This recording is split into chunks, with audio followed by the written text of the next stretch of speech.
Hello, Infinites, and welcome to Infinite Financial Academy, a leading authorized education provider of CFP. Today, we are going to check how to check the results after attempting the exam for CFP.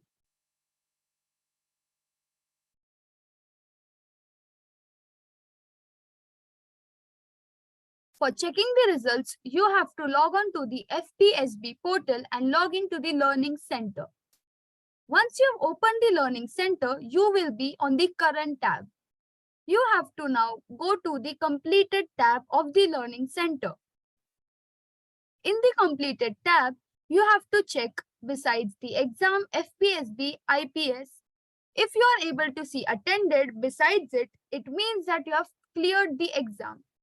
If you are able to see cancelled in the same place, it means that you have not cleared the exam. For the confirmation of checking whether you have passed the exam or not, you have to go on to the Current tab.